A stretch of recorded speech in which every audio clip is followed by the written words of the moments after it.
Ils ont ri lorsqu'un millionnaire, ayant seulement 3 mois à vivre, a adopté 5 garçons des rues. Ils ne savaient pas que le destin allait tout changer. Déposez votre emplacement dans les commentaires. J'aime savoir d'où viennent mes spectateurs. Passons à l'histoire. L'enveloppe Manila restait non ouverte sur le bureau en acajou d'Alexander Morgan, projetant une longue ombre malgré sa minceur.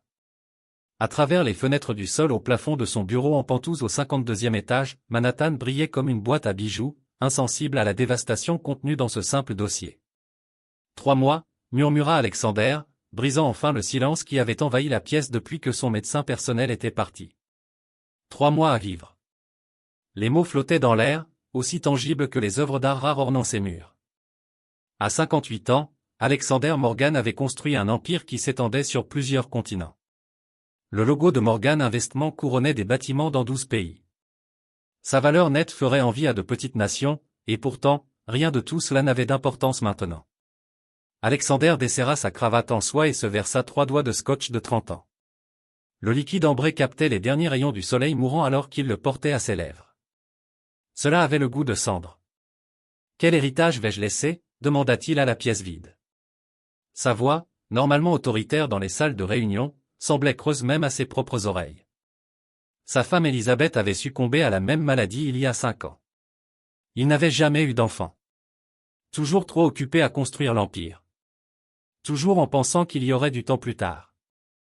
Maintenant, il n'y avait plus de plus tard. Alexander se dirigea vers la fenêtre, observant les petites silhouettes se précipitant en bas, telles des fourmis. Combien d'entre elles se précipitaient vers leur foyer, vers des familles? Combien avaient quelqu'un qui les attendait? La pensée lui envoya une vague de solitude. Les souvenirs affluèrent. Son enfance dans un appartement exigu du Bronx. Sa mère travaillant 3 emplois après que son père les ait abandonnés. La bourse qui avait été son ticket de sortie. La montée implacable vers le sommet. Il s'était promis qu'il ne serait plus jamais vulnérable. Ne jamais avoir besoin de personne. Et il avait réussi. Brillamment, terriblement. Son téléphone vibra. Une autre réunion du conseil. Une autre acquisition. Un autre milliard à ajouter à des comptes qui appartiendraient bientôt à des parents lointains qui n'avaient jamais pris la peine de le connaître. Alexander Morgan, maître de l'univers, allait mourir seul. Il posa son verre intact et redressa sa cravate. Le masque du businessman impitoyable se remit en place tandis qu'il rassemblait ses papiers. Mais quelque chose avait craqué à l'intérieur de lui, quelque chose de fondamental. Il entra dans l'ascenseur. Alexander fit un vœu silencieux. Ces derniers jours signifieraient quelque chose. Il ne savait juste pas quoi ni comment. Les portes de l'ascenseur se fermèrent sur l'empire qu'il avait construit et le vide qu'il contenait. Le gala de charité avait été insupportable. Alexander ajusta son nœud papillon tandis que son chauffeur naviguait dans les rues de Manhattan tard dans la nuit. Son esprit revenait sans cesse au diagnostic. 3 mois. Les murmures sympathiques et les regards calculés de ceux qui avaient vent de son état le faisaient se sentir comme une marchandise dont l'action dégringolait.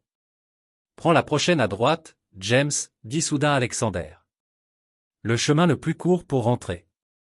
La limousine tourna dans une rue plus étroite, ses phares balayant les vitrines fermées pour la nuit.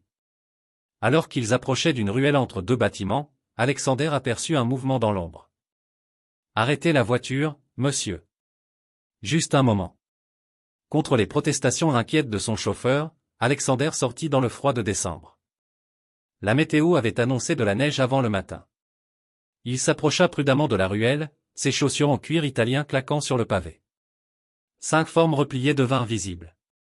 Des garçons utilisant du carton et des journaux comme couverture. Le plus vieux n'avait pas plus de 15 ans. Le plus jeune avait peut-être 7 ou 8 ans.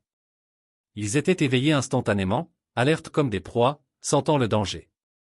« Calmez-vous, » dit Alexander en levant les mains.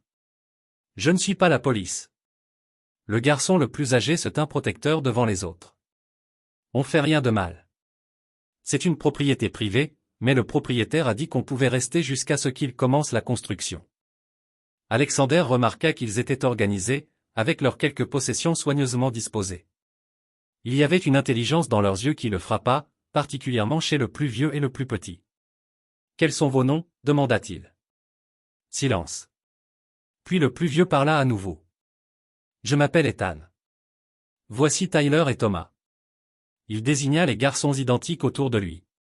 13, c'est Lucas, un garçon maigre de 11 ans aux mains artistiques. Et Dylan, le petit garçon aux yeux énormes. Vos frères? Pas de sang, répondit Ethan. Mais les circonstances. Quelque chose s'éveilla en Alexander. Quelque chose qu'il croyait depuis longtemps mort. Une impulsion, irrationnelle et puissante, le saisit. Il va neiger ce soir, dit-il. J'ai un endroit à proximité. Des lits chauds, de la nourriture chaude. La méfiance dans leurs yeux fut immédiate. Aucune condition, ajouta Alexander. Juste ce soir. C'est la saison de Noël après tout. Les garçons se concertèrent en chuchotant pendant qu'Alexander attendait. Son chauffeur les regardait, incrédule, depuis la voiture.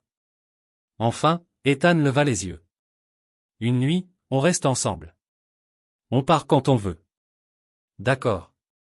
20 minutes plus tard, Alexander Morgan, qui n'avait jamais possédé d'animal, regarda 5 garçons des rues entrer prudemment dans son penthouse. Ils se tenaient regroupés dans le vaste salon, à la fois émerveillés et terrifiés par le luxe qui les entourait. La cuisine est bien approvisionnée, dit Alexander. Les chambres sont là-bas. La salle de bain a tout ce dont vous avez besoin. Je serai dans mon bureau si vous avez besoin de quoi que ce soit. Alors qu'ils se retournaient pour partir, le plus petit, Dylan, prit la parole. Pourquoi faites-vous cela? Alexander s'arrêta. C'était une question à laquelle il ne pouvait pas répondre. Pas entièrement. Il se contenta de dire, parce que je peux. Mais, lorsqu'il se retrouva seul dans son bureau plus tard, écoutant les bruits sourds de la vie remplissant temporairement sa maison vide, il commença à élaborer un plan si audacieux qu'il peinait lui-même à croire qu'il le considérait. Demain, appellerait-il ses avocats? Le manoir d'Alexander à Manhattan avait toujours été une vitrine, immaculée, impeccable et totalement dépourvue de vie. Maintenant, les échos des voix jeunes rebondissaient sur les sols en marbre et le mobilier de designer. C'est fou, murmura Harold Winters, l'avocat d'Alexander depuis 20 ans, alors qu'ils observaient les garçons depuis la porte du bureau. Les 5 enfants se déplaçaient comme une unité, ne s'éloignant jamais les uns des autres. La garde temporaire, c'est une chose, mais l'adoption, les 5, dans votre état? Alexander observa comment les jumeaux, Tyler et Thomas, examinaient tout avec une curiosité technique. Comment Lucas traçait les motifs sur un vase ancien avec des doigts d'artiste, comment Ethan comptait constamment les sorties et les objets de valeur, comment le petit Dylan absorbait chaque détail comme une éponge. Mon état est précisément la raison pour laquelle, répondit Alexander, fait avancer les papiers. 3 jours plus tard, la tension était palpable. Les garçons avaient cassé un vase inestimable en jouant. Alexander leur cria dessus durement. Ethan répondit en organisant un traitement silencieux qui dura des heures. La 4e nuit, Alexander trouva Dylan en train de tenter de crocheter la serrure de son bureau. « Que crois-tu que tu fais » exigea-t-il. Le petit garçon sursauta. « Je voulais voir vos livres. » Tu aurais pu demander. Les yeux de Dylan se rétrécirent. Les adultes ne me disent généralement pas oui. La franchise stupéfia Alexander. Il déverrouilla la porte. Eh bien, je dis oui maintenant.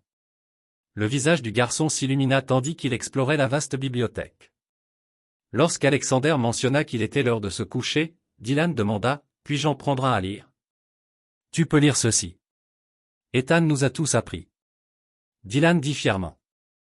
Il dit que la connaissance est meilleure que l'argent pour survivre. Alexander lui tendit un livre d'astronomie simplifié. Commence avec celui-ci. À la fin de la première semaine, une routine s'était installée. Chaotique, inconfortable, mais une routine tout de même. Les garçons testaient constamment les limites. Un dîner programmé devint le point de friction. Je ne mange pas ça, déclara Lucas, repoussant le saumon parfaitement préparé. Tu mangeras ce qui est servi, répondit fermement Alexander. On n'a pas demandé à venir ici, rétorqua Ethan. Et pourtant, vous êtes ici, en vêtements propres avec un toit au-dessus de vos têtes. Un silence tomba. Puis Dylan prit la parole, sa voix petite. La dernière fois que quelqu'un nous a donné de la nourriture gratuitement, ils ont appelé les flics quand nous dormions. La révélation innocente flottait dans l'air. Alexander posa sa fourchette. Ça ne se passera pas ici, dit-il doucement. Je le promets. Dylan hocha la tête solennellement. Je sais que vous êtes malade. Vous avez plus besoin de nous que nous avons besoin de vous. Alexander resta fixé sur lui. Qu'est-ce qui vous fait dire que je suis malade? Votre armoire à médicaments. La façon dont vous êtes parfois. Les papiers que vous cachez quand on entre. Dylan haussa les épaules. Les gens pensent que les enfants ne remarquent pas les choses. Les autres garçons se sentaient mal à l'aise, mais pas surpris. Ils savaient. C'est pour ça que vous êtes restés, demanda Alexander, s'adressant à eux tous. De la pitié, répondit Ethan, ses yeux marqués par la rue soudainement vulnérable. On est resté parce que vous êtes la première personne à ne rien vouloir de nous, même si c'est juste parce que vous êtes en train de mourir. La brutalité de la vérité brisa quelque chose dans la pièce. Alexander rit, un vrai rire qui le surprit lui-même. Eh bien, dit-il, au moins, nous sommes honnêtes maintenant. Cette nuit-là, pour la première fois, le manoir semblait différent. Pas vraiment une maison, mais plus une simple bâtisse.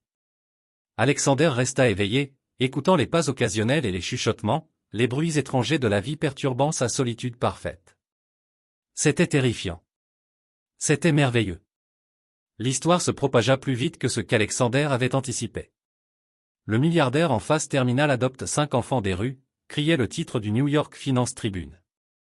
Au matin, son téléphone ne cessait de sonner.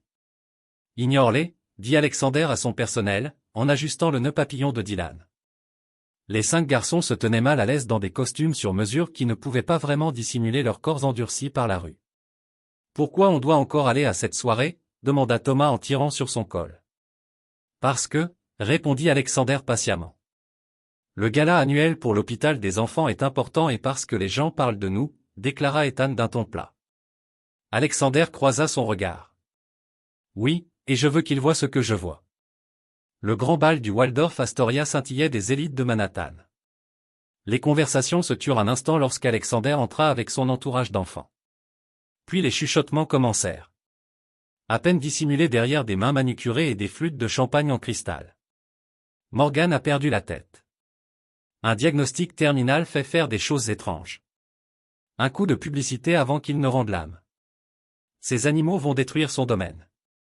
Curtis Lawson, le principal rival d'Alexander et PDG de Lawson Global, s'approcha avec un sourire prédateur. Alexander, quel esprit charitable de votre part d'amener votre projet ce soir. Alexander sentit Ethan se raidir à côté de lui. Ce sont mes fils, Curtis, pas un projet. Le sourire de Lawson n'atteignait pas ses yeux. Bien sûr, cependant, on se demande si le conseil d'administration de Morgan Investment partage votre enthousiasme paternel, surtout compte tenu de vos soucis de santé. Ma santé est une affaire qui me concerne, répondit Alexander. Oh, mais la direction d'une entreprise publique concerne tout le monde, répondit Lawson en se tournant vers les garçons. Et que pensez-vous, jeunes entrepreneurs de la rue, de la haute finance? Avez-vous trouvé quelque chose qui vaille la peine d'être mis dans votre poche? Avant qu'Alexander ne puisse intervenir, Ethan s'avança. En fait, monsieur, j'ai étudié les rapports trimestriels de monsieur Morgan. Le ratio dette-capitaux propre de votre entreprise semble préoccupant par rapport aux normes de l'industrie. Un silence se fit autour d'eux. Le visage de Lawson se noircit. Fais attention à ce que tu dis, gamin. Tu ne fais pas partie de ce monde. Ni la plupart des performances de votre portefeuille, répliqua froidement Ethan. Une femme en diamant s'écria. La main de Lawson trembla comme s'il allait frapper Ethan. Alexander se plaça entre eux. Mon fils a un talent pour les chiffres, dit Alexander, en insistant sur le mot « fils ». Peut-être devriez-vous l'écouter. Lawson sourit en coin. Vos fils ont un talent pour la manipulation. Clairement, tout le monde sait ce qui se passe ici. Vous êtes en train de mourir, Morgan. Ces rats des caniveaux vous ont convaincu de leur remettre ce que vous avez construit. Tyler se jeta en avant, mais il fut rattrapé par son jumeau. Ne parle pas de lui comme ça. La pièce était devenue silencieuse. Tous les regards étaient tournés vers eux. Je pense, dit Alexander d'une calme mortelle, qu'on va partir tôt. Venez, les garçons. Alors qu'ils traversaient la foule qui s'ouvrait, Dylan s'arrêta soudainement et se tourna vers Lawson et l'élite réunie. Vous pensez qu'on l'utilise parce qu'il est en train de mourir, dit clairement le petit garçon. Mais c'est vous qui l'avez laissé seul quand il est tombé malade. La vérité flottait dans l'air comme du cristal. Personne ne parla tandis qu'Alexander guidait sa nouvelle famille hors du bal. Dans la limousine, Alexander s'attendait à de la colère, peut-être des larmes. Pourtant, les garçons restèrent silencieux jusqu'à ce que Lucas demande finalement « Tu te soucies de ce que ces gens pensent ?» Alexander réfléchit à cela. Avant, oui, beaucoup. Et maintenant, il regarda ses 5 enfants fidèles et courageux qu'il avait défendus. Lui, pas son argent. La réalisation le frappa comme un éclair. Maintenant, ce qui compte, c'est ce que vous pensez. Vous tous. Les garçons échangèrent des regards. Une communication silencieuse qu'ils avaient développée dans la rue. Enfin, Ethan parla pour eux tous. Alors on pense que c'est nous contre eux, dit-il simplement, et on ne perdra pas. Alexander Morgan n'était pas habitué à l'échec. L'humiliation du gala de charité avait enflammé quelque chose en lui. Une détermination à prouver que ces garçons méritaient du respect, pas du mépris. Nous organisons un dîner, annonça-t-il lors du petit déjeuner une semaine plus tard. Les personnes les plus influentes de Manhattan seront ici. Les garçons échangèrent des regards sceptiques. Pourquoi ? Demanda Lucas, ses mains artistiques réarrangeant nerveusement ses couverts. Parce que, expliqua Alexander, dans ce monde, le respect se gagne. Parfois en prouvant que les gens ont tort. Les 2 semaines suivantes transformèrent le manoir en un terrain d'entraînement. Alexander engagea le meilleur coach d'étiquette de la ville, une femme française sévère nommée Madame Beaumont, qui entra dans leur vie avec une précision militaire. Dos droit, Dylan. Couteau à droite, Thomas. On ne touche pas Tyler. On demande à passer le sel. Les garçons endurèrent des leçons interminables sur la bonne manière de dîner, les sujets de conversation appropriés et les politesses sociales. Ils pratiquèrent les présentations et mémorisèrent les parcours des invités attendus. Alexander fit confectionner des costumes sur mesure pour chacun d'eux, observant avec une fierté inattendue leur transformation, du moins extérieurement. C'est stupide, marmonna Ethan lors de leur dernière répétition, ajustant ses boutons de manchette. Ils ne nous accepteront jamais. Ce n'est pas une question d'acceptation, répondit Alexander, se surprenant lui-même avec cette réalisation. C'est une question de dignité, de leur montrer que vous appartenez à n'importe quel endroit où vous choisissez d'être. La nuit du dîner arriva. Le manoir brillait. De magnifiques arrangements floraux décoraient chaque table. Le chef mondialement reconnu qu'ils avaient engagé avait préparé un repas en 7 services qui impressionnerait même les palais les plus exigeants. Il était 19h, puis 19h30. À 20h, seulement 6 couples étaient arrivés sur les 30 invitations envoyées. Alexander reconnut immédiatement l'insulte calculée. Peut-être à cause du trafic, suggéra sa gouvernante, mais ses yeux portaient de la pitié. Ceux qui étaient venus ont rendu leur mépris évident. Les conversations se sont arrêtées dès que les garçons s'approchèrent. Les questions étaient adressées à Alexander comme si ses fils étaient invisibles. Lorsque Lucas renversa accidentellement un verre d'eau, les rires étaient à peine dissimulés. Le point de rupture arriva. Pendant le dessert, Regina Whitfield, épouse d'un important gestionnaire de fonds spéculatifs, renversa accidentellement du vin rouge sur le nouveau costume de Lucas. « Oh là là !» dit-elle sans un soupçon de regret. « Comme je suis maladroite !» Mais bon, les tissus fins sont gâchés sur ceux qui n'y sont pas habitués. Alexander vit la douleur traverser le visage de Lucas avant que le garçon ne le masque avec l'indifférence de quelqu'un habitué à la cruauté. Avant qu'il ne puisse intervenir, il entendit le mari de Whitfield parler à un autre invité. Le petit projet de charité d'Alexander sur son lit de mort est tout un spectacle, n'est-ce pas? Je me demande combien de temps il faudra à ces rats des rues pour vider ses comptes une fois qu'il sera parti. La pièce sembla se figer. Alexander regarda autour de lui les visages moqueurs, le mépris à peine dissimulé. Puis ses yeux trouvèrent ces garçons, 5 enfants qui tentaient désespérément d'être ce que les autres voulaient, de mériter une place qu'ils n'auraient pas dû avoir à défendre. Quelque chose en Alexander Morgan, l'homme d'affaires impitoyable qui avait écrasé ses concurrents sans remords, se brisa et se reforma en quelque chose de plus fort. Il se leva, tapotant son verre pour attirer l'attention. « Je tiens à vous remercier tous d'être venus ce soir, » dit-il d'une voix calme. « Votre présence a été éducative pour mes fils et pour moi. » Des regards confus circulèrent autour de la table. « Vous voyez, je vous ai invité ici en pensant que j'avais besoin de votre approbation. Que mes garçons en avaient besoin. » Alexander posa une main sur l'épaule de Dylan. « J'avais tort. Ce soir m'a montré que certains des plus beaux costumes de Manhattan cachent les pires caractères. Des soupirs parcoururent la pièce. Ce dîner est terminé, annonça Alexander. James vous racontera. Après le départ des invités stupéfaits, les six Morgan restèrent silencieux autour de la grande table à manger. Avons-nous échoué? Demanda Dylan d'une voix douce. Alexander regarda leurs visages abattus et ressentit une protection farouche qu'il n'avait jamais connue auparavant. Non, dit-il fermement. Ils ont échoué. Ils ont échoué à voir ce que je vois. Qu'est-ce que c'est? Demanda Thomas. La voix d'Alexander devint douce mais certaine. 5 garçons extraordinaires qui ont survécu à des circonstances extraordinaires, qui méritent des opportunités extraordinaires, il marqua une pause. Et nous allons créer ces opportunités nous-mêmes. Pour la première fois depuis qu'ils étaient entrés dans sa maison, les 5 garçons lui sourirent simultanément. Un petit miracle qui signifiait plus que n'importe quel contrat commercial qu'il avait jamais conclu. Le manoir subit une transformation. Alexander, qui avait toujours délégué les affaires domestiques à son personnel, se retrouva profondément impliqué dans la création d'espace pour sa nouvelle famille. Le salon formel devint un lieu de rassemblement confortable avec des canapés surdimensionnés. La cuisine rarement utilisée s'agrandit pour accueillir des cours de cuisine que les six tentèrent, avec des succès variés. C'est la 3e fois que nous déclenchons l'alarme incendie, rit Tyler en aérant la cuisine après une tentative particulièrement ambitieuse de lasagne.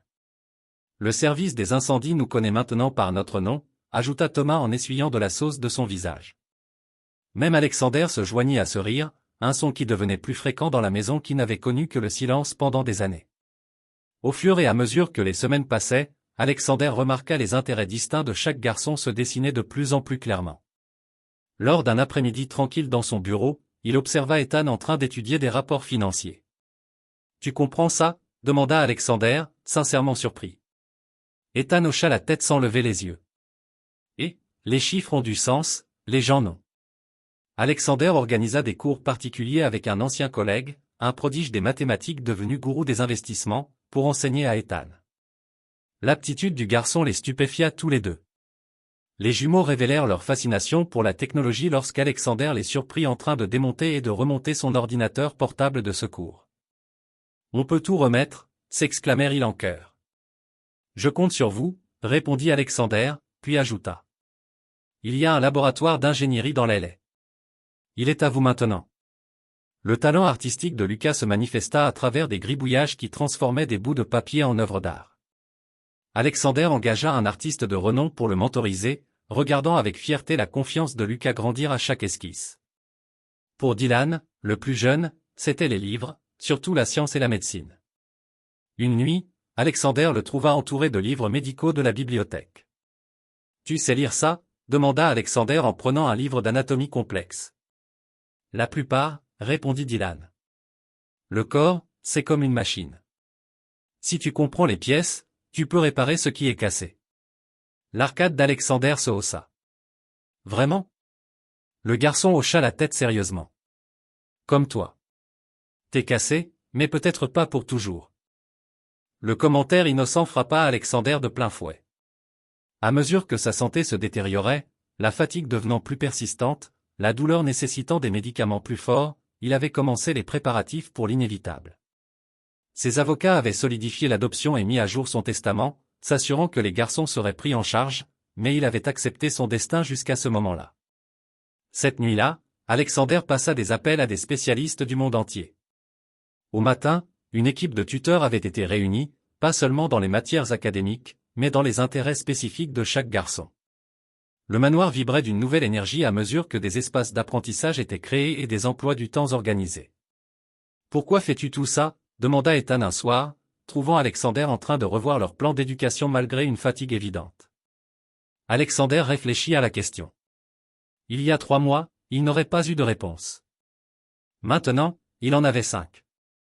Parce que le temps est précieux, dit-il simplement. Et je veux vous donner autant du mien que je le peux.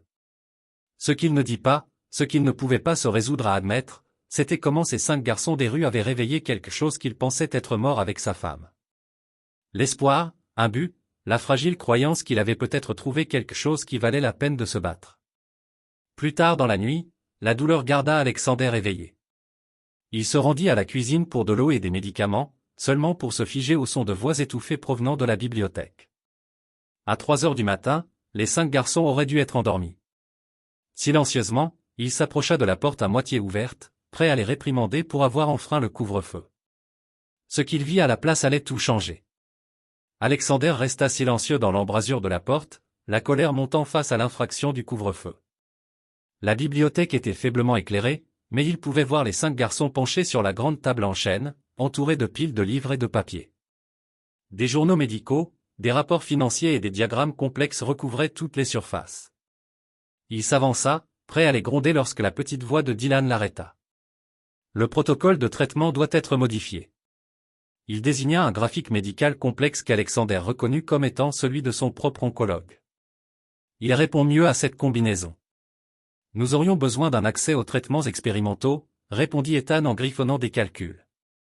Cela nécessite de l'argent. Beaucoup d'argent, que nous pouvons générer en utilisant l'algorithme, dit Thomas, tandis que Tyler acquiesçait.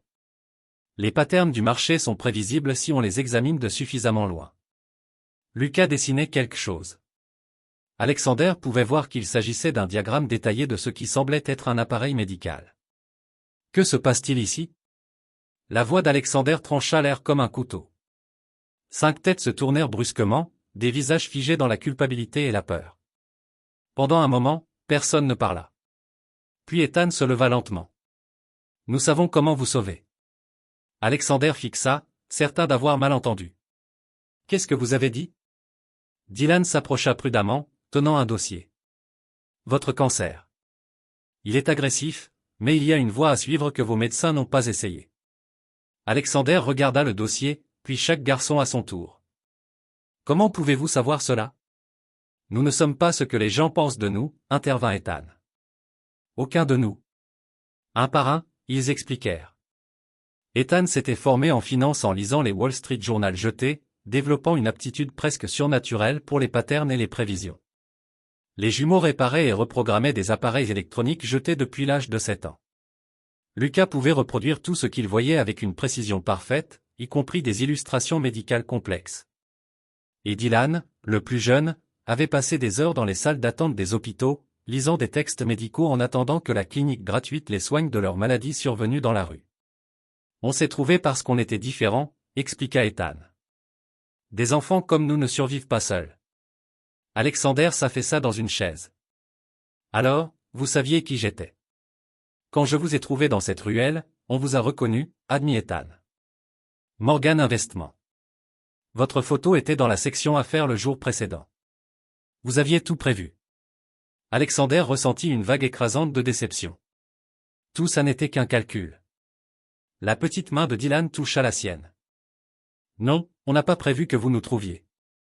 Mais quand vous l'avez fait? Le garçon hésita. Quand vous l'avez fait, on a vu une chance, pas seulement pour un toit, mais pour faire quelque chose d'important. Important, répéta Alexander. Votre argent peut financer la recherche qui prendrait des décennies autrement, dit Tyler. Et vous pouvez nous donner les ressources pour développer nos idées, ajouta Thomas.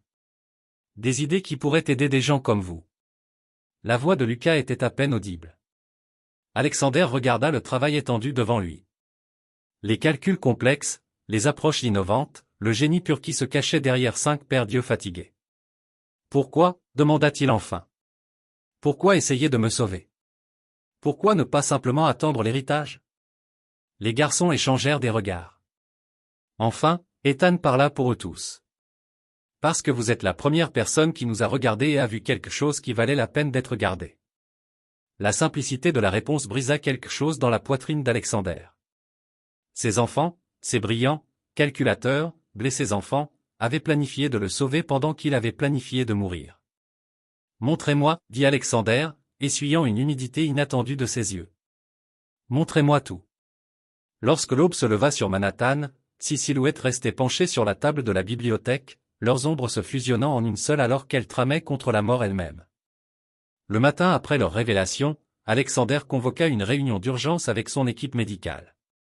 Les médecins écoutèrent avec un scepticisme poli tandis qu'il exposait l'approche alternative de traitement, omettant soigneusement de préciser que cela venait d'un enfant. Ils promirent de l'examiner avec le ton condescendant réservé aux patients en phase terminale qui s'accrochent à des bribes. Ils ne nous aideront pas, dit Dylan lorsqu'Alexander rentra chez lui, la frustration évidente. Il pense que tu es désespéré. Je suis désespéré, admit Alexander, s'enfonçant dans sa chaise. La douleur était plus intense ces derniers temps, un rappel constant de son temps qui s'amenuisait. Alors, on le fait nous-mêmes, déclara Ethan, sa confiance, forgée dans la rue, inébranlable. Nous avons les ressources. Au cours de la semaine suivante, Alexander observa avec étonnement la transformation de sa famille improvisée, qui métamorphosait des parties du manoir en ce qu'ils appelaient le projet Phoenix. L'aile devint un espace de recherche où Dylan et Lucas travaillaient sur les protocoles de traitement. Alexander prit des dispositions discrètes pour accéder aux médicaments expérimentaux grâce à ses connexions mondiales. Pendant ce temps, Ethan et les jumeaux développaient un algorithme révolutionnaire de prévision des marchés. En combinant les compétences en programmation des jumeaux avec les instincts financiers presque surnaturels d'Ethan, Alexander fournit des données historiques de Morgan Investment. Il fut stupéfait de voir à quelle vitesse ils identifièrent des modèles qui avaient échappé à ses meilleurs analystes.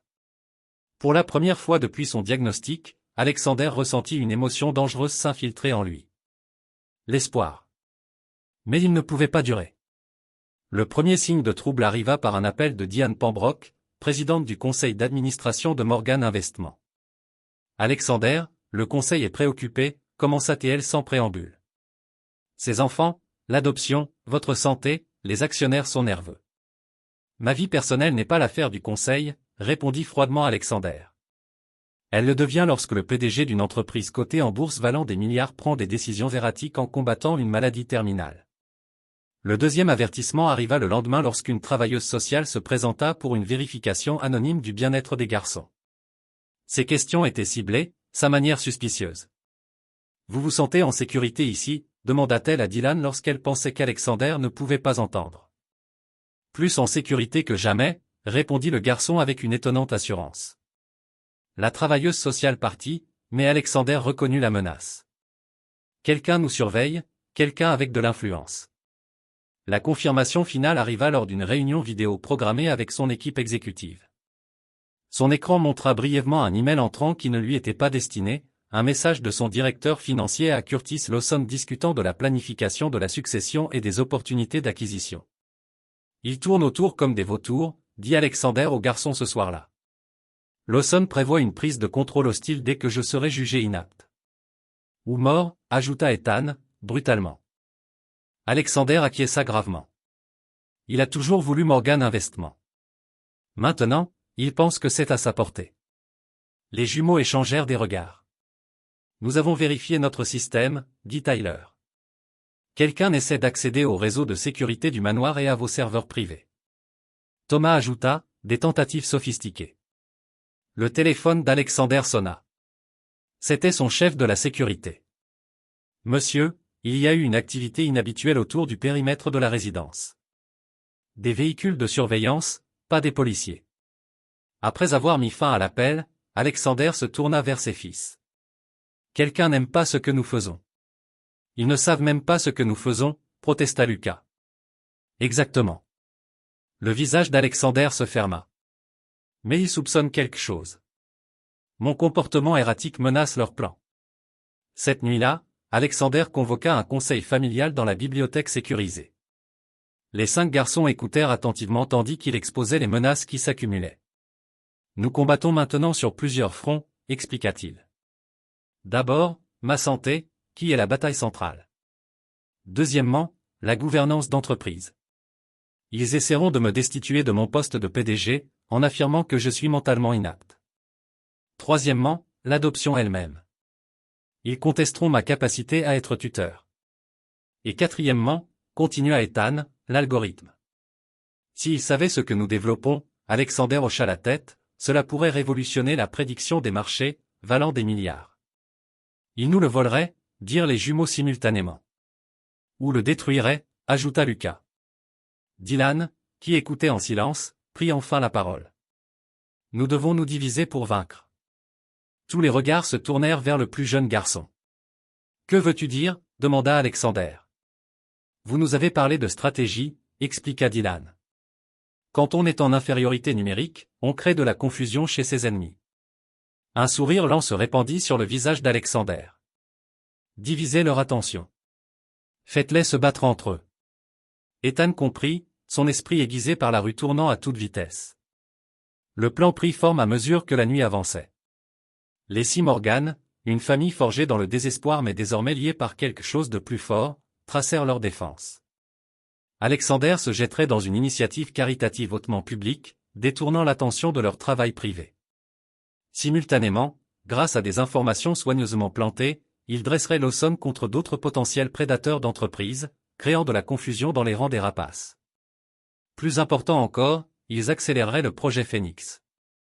Le traitement expérimental de Dylan commencerait immédiatement, tandis qu'Ethan et les jumeaux déploieraient les premières versions de leur algorithme pour générer le capital nécessaire à des recherches plus approfondies.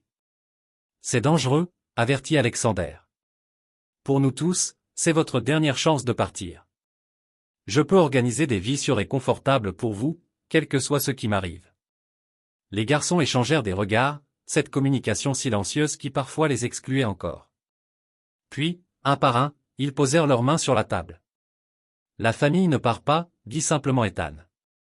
Alexander posa sa main au-dessus des leurs, ressentant la chaleur de leurs petites et fortes mains sous sa paume.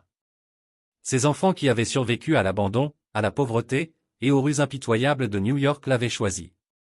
Un homme mourant qui n'avait jamais compris la véritable valeur de la connexion avant maintenant.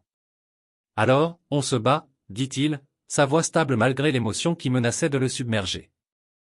Aucun d'eux ne remarqua la petite lumière rouge clignotante sur le téléphone privé d'Alexander, indiquant que quelqu'un avait écouté chaque mot. Le matin arriva avec un nouveau sens de la mission. Le manoir d'Alexander, autrefois une vitrine de richesse mais dénuée de vie, s'était transformé en un centre d'activité secrète.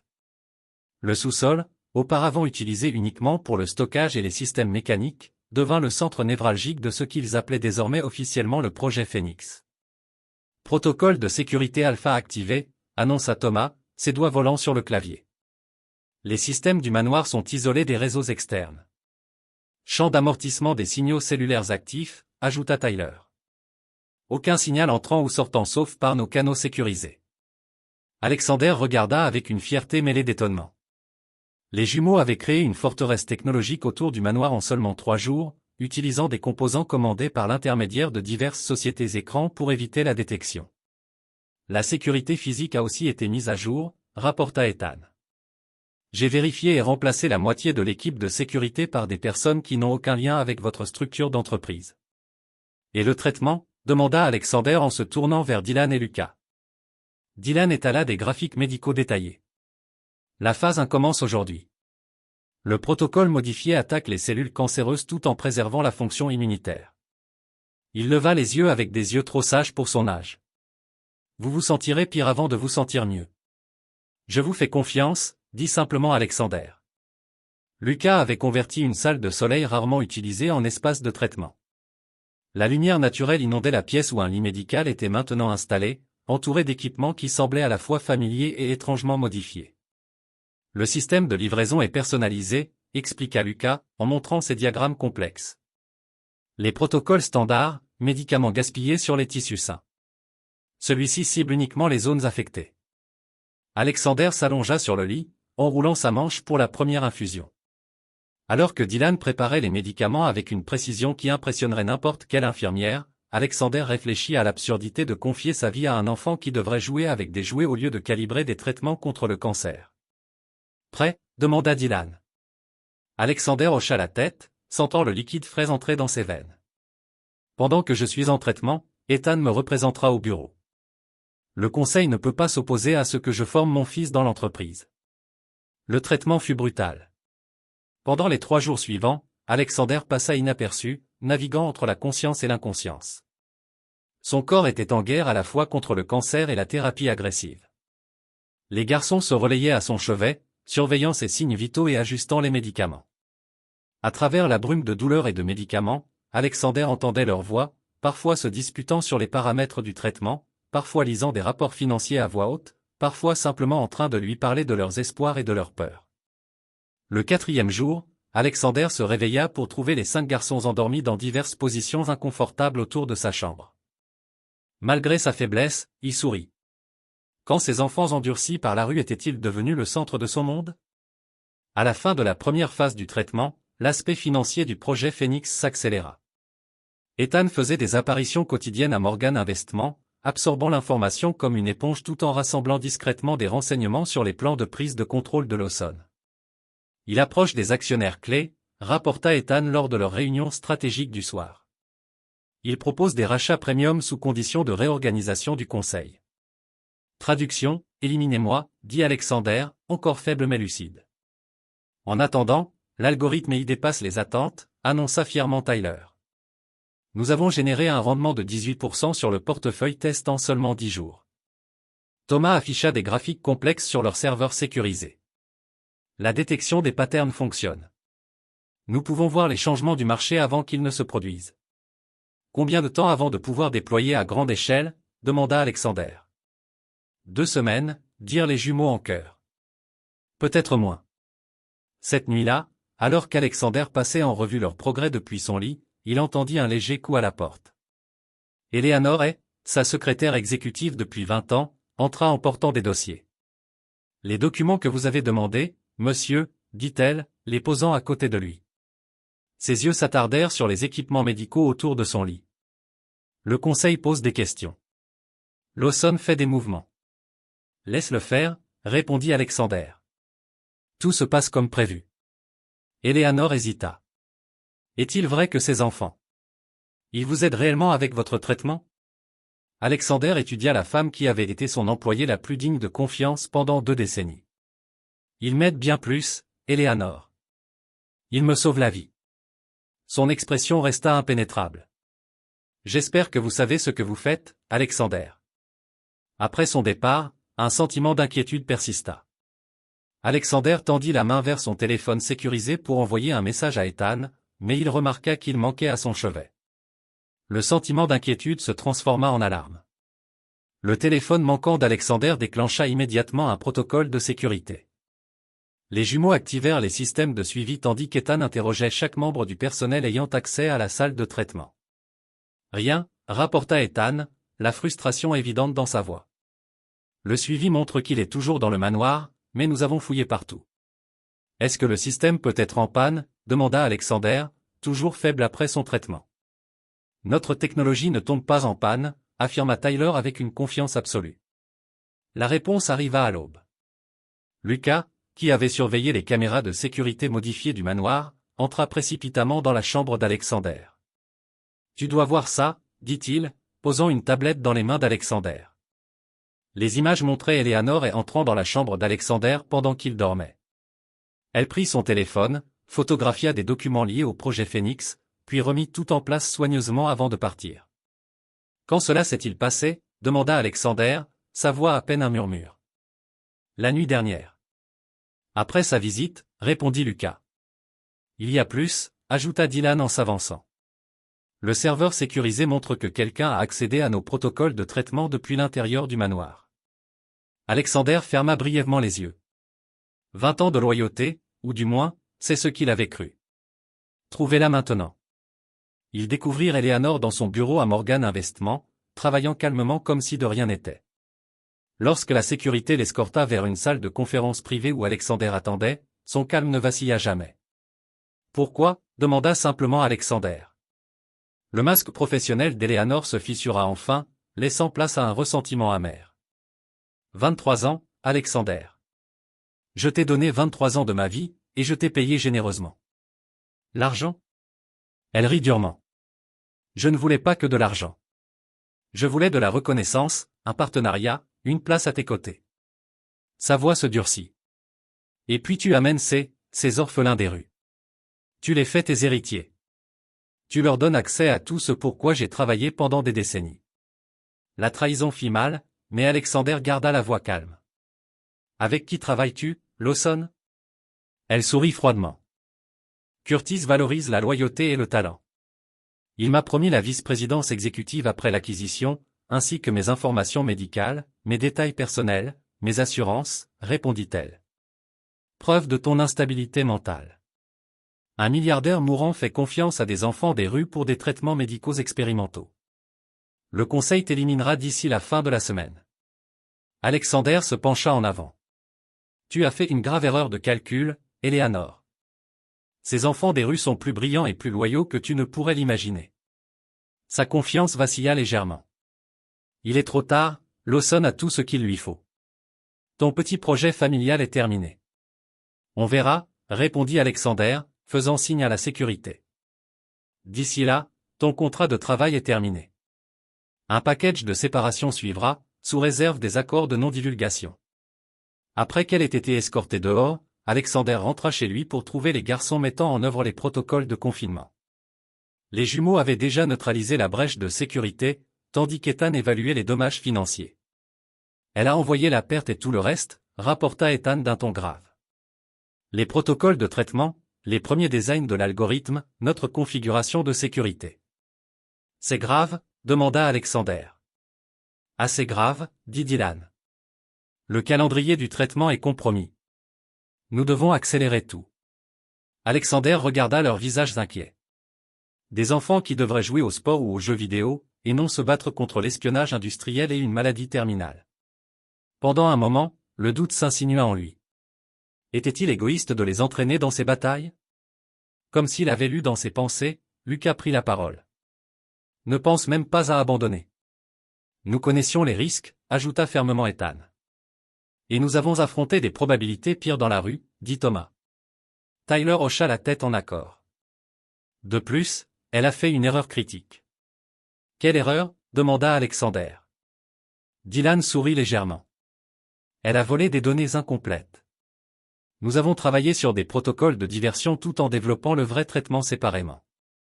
Pour la première fois depuis la découverte de la trahison, Alexander sentit une lueur d'espoir revenir. Ces enfants extraordinaires continuaient de le surprendre. Alors, nous contre-attaquons, déclara-t-il, immédiatement après la trahison d'Eleanor. Alexander Morgan s'effondra. Le traitement expérimental, combiné au stress et à son état déjà affaibli, s'avéra trop lourd. Des paramédics furent appelés, mais les garçons insistèrent pour le faire emmener dans une clinique médicale privée plutôt que dans un hôpital public, un endroit où ils pouvaient maintenir la sécurité et continuer leur protocole modifié. Monsieur, je vous déconseille fortement cela, argumenta le médecin personnel d'Alexander alors qu'il était installé dans une aile privée d'un centre médical exclusif. Ces traitements non conventionnels fonctionnent, interrompit Dylan, tenant les derniers résultats de sang d'Alexander. Les marqueurs du cancer sont en baisse de 18% en 10 jours. Le médecin fixa le petit garçon avec incrédulité. C'est impossible. Improbable, corrigea Dylan. Pas impossible. Avec Alexander temporairement incapable de prendre des décisions, les garçons mirent en œuvre leur plan de secours. Ethan assuma la direction, abordant la crise avec une maturité bien au-delà de ses 15 ans. Nous devons répartir les responsabilités, dit-il à ses frères dans la chambre d'hôpital d'Alexander. Je vais gérer Morgan Investment et maintenir Lawson à distance. Tyler et Thomas sécurisent notre infrastructure numérique. Lucas gère la perception publique. Dylan se concentre entièrement sur le traitement d'Alexander. Chaque garçon se lança dans son rôle désigné. Ethan, habillé d'un costume sur mesure qui ne pouvait pas tout à fait cacher ses origines de la rue, entra dans l'étage exécutif de Morgan Investment. Les membres du conseil, qui avaient comploté pour évincer Alexander, se retrouvèrent face à un adolescent avec une compréhension étonnante de leur entreprise et des protections légales qu'Alexander avait mises en place. Monsieur Morgan m'a accordé une procuration limitée pendant son traitement, annonça Ethan, glissant des documents légaux impressionnants sur la table. Toute tentative de le retirer de son poste de PDG déclenchera une action en justice immédiate et un gel de toutes les options d'actions exécutives. Pendant ce temps, les jumeaux travaillaient sans relâche pour solidifier leur défense numérique tout en affinant l'algorithme de prédiction des marchés. Ils découvrirent que la trahison d'Eleanor avait une conséquence inattendue. L'équipe technique de Lawson était désormais concentrée sur le décodage de l'algorithme de diversion, gaspillant des ressources précieuses. Lucas, avec ses talents artistiques, créa un récit public soigneusement élaboré. En collaboration avec l'équipe de relations publiques d'Alexander, il publia des mises à jour stratégiques sur le traitement en cours d'Alexander et le mentorat continu de ses remarquables fils adoptifs. Des photos montrant les garçons visitant des foyers pour enfants et participant à des actions communautaires générèrent une vague de couverture positive qui contrait la campagne de rumeurs de Lawson sur la compétence d'Alexander. Dylan ne quittait presque jamais le côté d'Alexander. Lorsqu'il ne réglait pas les protocoles de traitement, il lisait des journaux médicaux et consultait discrètement des spécialistes du monde entier, soigneusement sélectionnés et généreusement rémunérés pour leur confidentialité. L'intuition médicale extraordinaire du garçon, combinée à une détermination sans bornes, commença à donner des résultats que même le personnel médical sceptique ne pouvait ignorer. Une semaine après son hospitalisation, Alexander ouvrit les yeux pour trouver les 5 garçons endormis dans sa chambre, entourés d'ordinateurs portables, de papiers et de repas à moitié mangés. Malgré sa faiblesse, il sourit. C'était cela, la famille. Encombrée, dévouée, implacable face aux défis. Rapport de progrès, murmura-t-il d'une voix rauque. Dylan se réveilla instantanément. Alexander, tes marqueurs sont désormais en baisse de 30%. Le protocole modifié fonctionne mieux que prévu. Les autres s'éveillèrent, le soulagement visible sur leurs visages épuisés. Et Lawson, demanda Alexander. Ethan s'avança. Contenu pour l'instant. Il fait des mouvements, mais nous avons contre-attaqué à chaque fois. Le conseil est divisé. L'algorithme? Les jumeaux échangèrent des regards fiers. Entièrement opérationnel, annonça Tyler. Nous avons déjà généré suffisamment de capital pour financer ton traitement pendant des années, si nécessaire, et l'opinion publique. Alexander se tourna vers Lucas. Ça évolue en notre faveur, rapporta Lucas. Tes initiatives communautaires prennent de l'ampleur. Les gens commencent à douter des motivations de Lawson. Alexander observa leur visage. Ces enfants qui étaient devenus sa raison de se battre, son héritage, sa famille. Vous avez fait un travail exceptionnel, mieux que je n'aurais pu le faire. Nous avons appris des meilleurs, répondit simplement Ethan. Alors qu'Alexander entamait sa lente guérison, une nouvelle détermination s'empara de lui. Ce n'était plus seulement une question de survivre à sa maladie ou de protéger son entreprise. Il s'agissait de prouver que la famille, même celle forgée dans des circonstances improbables, pouvait résister à n'importe quelle tempête. 2 semaines après l'hospitalisation d'Alexander, alors qu'il devenait plus fort chaque jour, les marchés financiers du monde entier commencèrent à fermer. Ce qui avait commencé comme de petites fluctuations s'est rapidement transformé en des baisses dramatiques dans plusieurs secteurs. Cela se passe exactement comme l'algorithme l'a prédit, expliqua Ethan, étalant des graphiques sur le lit d'Alexander dans la suite médicale privée. Une tempête parfaite de valeurs technologiques surévaluées, de vulnérabilité dans le secteur de l'énergie et d'instabilité bancaire. Alexander étudia les données, impressionné par la précision du modèle prédictif des jumeaux. « Et nos positions sont protégées ?» demanda-t-il. « Oui », confirma Tyler. « Nous avons déplacé les actifs vers la sécurité il y a 72 heures. » Lawson, demanda Alexander. Thomas grimaça. « Il est massivement exposé. Il est endetté jusqu'au cou dans les secteurs exactement erronés. Wall Street était en pleine crise. Les réseaux financiers diffusaient des scènes de panique alors que les investisseurs regardaient des fortunes s'évaporer. Les bureaux de Morgan Investissement devenaient une île de calme étrange au milieu de la tempête. Avec Ethan dirigeant les opérations depuis le bureau d'Alexander avec une confiance surnaturelle, un jeune sorcier de Wall Street, selon un programme financier qu'il avait qualifié ainsi, tandis que les caméras capturaient le adolescent en train de consulter des dirigeants expérimentés 3 fois plus âgés que lui. Au 3e jour de turbulence sur les marchés, Alexander était assez fort pour faire de brèves apparitions au bureau, soigneusement mises en scène par Lucas pour projeter de la force sans trop solliciter son corps en convalescence. Lawson Global demande une réunion d'urgence. L'informa son nouveau secrétaire. Monsieur Lawson en personne. Alexander échangea un regard avec Ethan. Planifie-la pour demain. Ici, pas dans leur bureau. Curtis Lawson arriva sans sa bravade habituelle. Son costume sur mesure ne cachait pas la pression des nuits sans sommeil et des pertes croissantes. Derrière lui se trouvaient 3 autres cadres qui avaient autrefois ridiculisé la famille adoptive d'Alexander, tous semblant également désespérés. Alexander, commença Lawson, tentant de paraître détendu. Cette situation sur le marché est sans précédent. Vraiment, répondit Alexander d'un ton calme. Nos analystes ont prévu cette correction il y a plusieurs semaines. Lawson tressaillit au mot correction, une énorme sous-estimation pour ce qui était effectivement un krach en train de dévaster son entreprise. Nous devons discuter d'un arrangement mutuellement bénéfique, continua Lawson. Une infusion de capital d'urgence. Un partenariat peut-être. Un partenariat, répéta Ethan incrédule. Après avoir tenté une prise de contrôle hostile, après avoir utilisé des informations volées? Le visage de Lawson se durcit à l'idée d'être adressé par un adolescent, mais la désespération maintenait son ton civil. Les affaires sont les affaires. Nous avons tous fait des mouvements agressifs parfois. Alexander se pencha en avant. Laissez-moi comprendre. Vous voulez que je sauve l'entreprise de l'homme qui a tenté de détruire la mienne, qui a utilisé ma maladie comme levier, qui a appelé mon fils des rats des rues. Le marché ne se remettra pas avant des mois, intervint l'un des autres cadres, désespéré. D'ici là, nous serons insolvables. Des milliers de postes perdus, des fonds de retraite anéantis. Alexander se tourna vers Ethan. Que prédit notre algorithme pour les entreprises qui mettent en œuvre une gestion des risques appropriée et une gouvernance éthique? Ethan ne perdit pas une seconde. Récupération en 8 semaines. Potentiel de croissance significative dans les bons secteurs d'ici la fin du trimestre. Le silence dans la pièce était assourdissant. Enfin, Alexander se leva.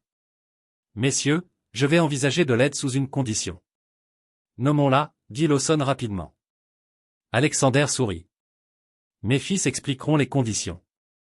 Je vous conseille d'écouter attentivement. Alors qu'Alexander sortait pour prendre un médicament programmé que Dylan insista pour qu'il ne soit pas retardé, il entendit Ethan commencer à énoncer des conditions qui allaient remodeler le paysage financier de Manhattan et la vie de nombreux jeunes vulnérables dans la ville. L'ironie n'échappa pas à Alexander. Les enfants des rues, considérés comme des cas de charité, déterminaient désormais le sort des élites même qui les avaient ridiculisés. Et il le faisait non pas avec vengeance, mais avec vision. Les conditions furent énoncées avec une précision qui impressionna même Alexander. Ethan, avec le soutien de ses frères, avait élaboré des conditions qui allaient bien au-delà de simples renflouements financiers. 50% des sièges au conseil d'administration de chaque entreprise sauvée doivent être attribués à des individus ayant de l'expérience dans les services sociaux ou l'éducation, expliqua Ethan au cadre réuni le lendemain. Un minimum de 30% des bénéfices annuels sera consacré à des programmes pour les jeunes à risque, ajouta Lucas. Impossible, balbutia Lawson. Nos actionnaires ne seraient jamais d'accord. Vos actionnaires sont en train de tout perdre, interrompit Thomas d'un ton plat. Cela leur offre une chance de récupération, continua Tyler. Chaque entreprise établira des programmes d'apprentissage offrant des voies vers l'emploi pour les jeunes issus de milieux défavorisés et des bourses d'études universitaires pour les candidats qualifiés. Lucas ajouta. Dylan, le plus jeune, parla enfin. De plus, un financement pour la recherche médicale axé sur les traitements des maladies traditionnellement sous-financées affectant les populations vulnérables. Les cadres semblaient stupéfaits par les demandes complètes venant d'enfants qu'ils avaient autrefois ignorés. Alexander les observait avec une fierté silencieuse alors que ses fils se comportaient avec la maturité et la vision qui mettaient les soi-disant leaders d'entreprise dans l'embarras. Vous avez 24 heures pour décider, conclut Ethan. Après cela, notre offre expire. Lorsque les cadres partirent, Alexander réunit sa famille dans son bureau privé. Vous réalisez ce que vous faites, leur demanda-t-il. Vous ne sauvez pas juste des entreprises. Vous changez des systèmes qui existent depuis des générations. Des systèmes qui nous ont échoués, répondit simplement Ethan. Et des milliers comme nous. Plus tard dans la soirée, lorsqu'ils rentrèrent au manoir, Alexander trouva Dylan assis seul dans la bibliothèque, anormalement silencieux. Qu'est-ce qui te trouble? Demanda Alexander doucement. Dylan leva les yeux du journal médical qu'il avait étudié. Ces gens ont été cruels avec nous. Ils se sont moqués de nous, nous ont traités de noms. Oui, acquiesça Alexander. Ils l'ont fait. Et maintenant, nous avons le pouvoir de les voir échouer, de leur faire vivre ce que c'est que de n'avoir rien. La voix du petit garçon ne contenait aucune rancune, seulement une véritable interrogation éthique. Ne serait-ce pas de la justice? Alexander s'assit à côté de lui. Peut-être.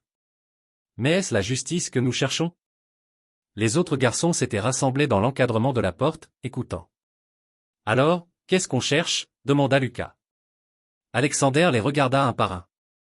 Ces enfants extraordinaires qui avaient déjà connu plus de difficultés que la plupart des adultes. C'est ça la vraie question, n'est-ce pas? La vengeance est facile. La transformation est plus difficile. On pourrait faire les deux, suggéra Tyler. Les aider, mais leur faire mal. On pourrait, acquiesça Alexander. La question, c'est, qui serions-nous alors? Un lourd silence tomba. Enfin, Ethan parla depuis l'encadrement de la porte. Dans la rue, on avait un choix chaque jour. Devenir ce qui nous a blessés ou devenir quelque chose de mieux? Il entra dans la pièce. Je vote pour qu'on choisisse mieux. Un par un, les autres acquiescèrent en signe d'accord. Le lendemain matin, les cadres revinrent avec des accords signés acceptant toutes les conditions. Au moment où les papiers étaient échangés, Lawson s'approcha d'Alexander en privé. « Je ne comprends pas, » admit-il. « Vous auriez pu nous détruire. Après ce que j'ai essayé de vous faire, ce que j'ai dit à propos de ces enfants, pourquoi nous aider du tout ?» Alexander jeta un regard à travers la pièce où ses fils examinaient des documents avec l'équipe juridique. « J'ai eu d'excellents enseignants, » répondit-il simplement. Lorsque Lawson partit, complètement humilié, Alexander ressentit une étrange légèreté. Son corps était toujours en train de lutter contre le cancer, toujours vulnérable, mais son esprit n'avait jamais été aussi fort.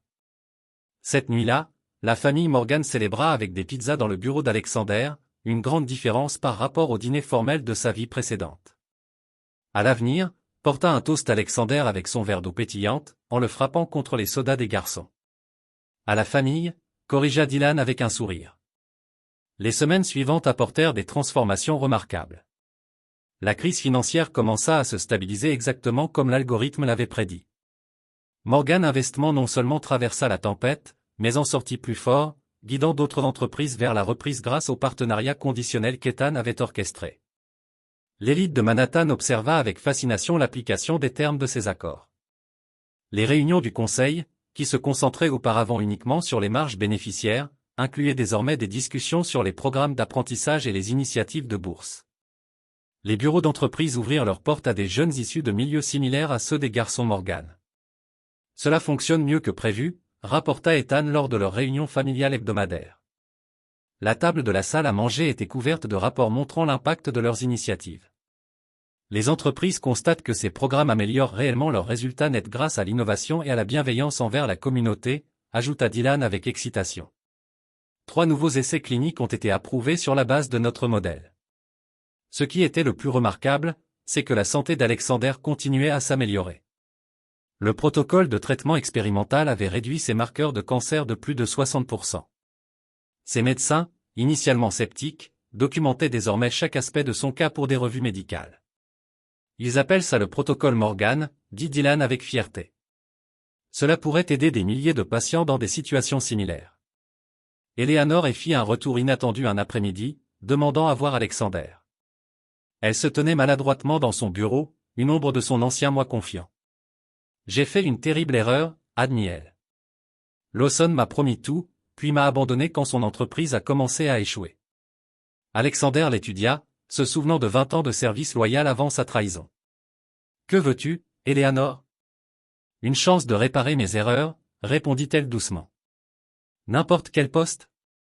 Je commencerai par le bas si nécessaire. Alexander se tourna vers Ethan, qui l'observait silencieusement. Qu'en penses-tu? Ethan réfléchit soigneusement avant de répondre. Tout le monde mérite une seconde chance, mais la confiance doit être gagnée. Alexander hocha la tête. Il y a un poste pour coordonner nos nouveaux programmes pour les jeunes. C'est un travail exigeant avec des adolescents en difficulté, rien à voir avec ton ancien rôle. Les yeux d'Eleanor s'agrandirent légèrement. Alors j'accepte. Merci. Avec l'arrivée du printemps à Manhattan, la famille Morgan se retrouva au centre d'une révolution silencieuse. Les publications financières qui avaient autrefois ridiculisé le cas de charité de Morgan analysaient maintenant les approches innovantes que ses fils remarquablement doués apportaient aux affaires et à la philanthropie. La marée avait tourné, non par la force, mais par la vision et la persévérance. 1 an après qu'Alexander Morgan ait reçu son diagnostic terminal, il se tenait à la tribune de la toute nouvelle Fondation Morgan pour les jeunes innovateurs. Le grand bâtiment, autrefois un entrepôt négligé dans un quartier en difficulté, brillait désormais avec des laboratoires d'innovation, des espaces d'enseignement et des logements pour les jeunes en transition. Lorsque j'ai reçu mon diagnostic il y a 12 mois, commença Alexander, sa voix forte. Malgré l'émotion qui la sous-tendait, je croyais que j'étais face à une fin. Au lieu de cela, j'ai trouvé un commencement. L'audience, un mélange remarquable de leaders d'affaires, de professionnels de la santé et de jeunes de tous horizons, écouta avec une attention captivée. Au premier rang, 5 garçons en costumes bleu marins assortis étaient assis, observant avec fierté l'homme qu'ils avaient sauvé raconter leur histoire. La science médicale vous dira que ma guérison est due à un protocole de traitement innovant, continua Alexander. Les analystes financiers attribueront la remarquable croissance de Morgan Investment aux algorithmes prédictifs et aux partenariats stratégiques. Les deux sont corrects, mais incomplets. Il marqua une pause, regardant directement ses fils. Ce qui m'a vraiment sauvé, ce qui a tout transformé, c'est de trouver une famille dans l'endroit le plus inattendu. 5 jeunes hommes extraordinaires qui ont vu au-delà de ma richesse pour voir mon vide, au-delà de mon pouvoir pour voir ma vulnérabilité. La cérémonie inaugurale de la fondation marqua l'aboutissement de leur incroyable parcours. Le protocole Morgan, tel que le traitement du cancer de Dylan était désormais connu, aidait des patients dans le monde entier. L'algorithme des jumeaux avait révolutionné la prévision des marchés tout en finançant des initiatives sociales grâce à ses bénéfices. La vision artistique de Lucas avait façonné la conception de la fondation, créant des espaces où la créativité pouvait prospérer, peu importe le passé. Ethan était devenu le véritable partenaire d'Alexander dans les affaires, apportant des perspectives nouvelles qui avaient changé la culture d'entreprise de l'intérieur. Après la cérémonie, alors que les invités se mêlaient dans l'atrium central de la fondation, Eleanor s'approcha avec un groupe de jeunes, sa première cohorte du programme d'aide de rue qu'elle dirigeait maintenant. Ils ont quelque chose à vous montrer, dit-elle doucement à Alexander et au garçon. Une fille s'avança nerveusement. Nous avons développé cette application pour aider les enfants à trouver des endroits sûrs et des services. Elle montra le programme sur sa tablette. Elle fonctionne aussi hors ligne, pour ceux qui n'ont pas de connexion fiable. Alexander regarda ses fils s'engager immédiatement avec les adolescents, offrant des suggestions et des encouragements avec la facilité naturelle de ceux qui comprenaient vraiment. Il n'y avait ni condescendance, ni distance, juste une connexion entre de jeunes gens qui reconnaissaient les luttes et les forces de chacun. Plus tard dans la soirée, dans l'intimité de leur maison, la famille Morgan se rassembla dans la bibliothèque où tout avait commencé 1 an plus tôt. Le conseil a approuvé ta nomination à l'unanimité, dit Alexander à Ethan. Tu seras le plus jeune directeur exécutif de l'histoire de la fondation. Es-tu sûr? Demanda Ethan. Les gens vont en parler. Alexander sourit. Qu'ils en parlent. Les résultats parleront d'eux-mêmes. Dylan s'approcha avec les derniers résultats médicaux d'Alexander. Rémission complète, annonça-t-il fièrement. Officiellement confirmé. Et maintenant? Demanda Lucas. Nous avons fait tout ce que nous avions prévu. Pas tout, répondit Alexander pensivement. Il y a d'autres enfants comme vous. D'autres possibilités qui attendent d'être découvertes. Un nouveau projet? Demandèrent les jumeaux simultanément, les yeux brillants. Alexander regarda autour de lui ces enfants extraordinaires qui étaient entrés dans sa vie quand il pensait qu'elle était en train de se terminer, qui lui avaient appris que le véritable héritage ne se mesurait pas en bâtiments ou en comptes bancaires, mais en vie transformée. Non, dit-il avec un sourire. Un nouveau chapitre.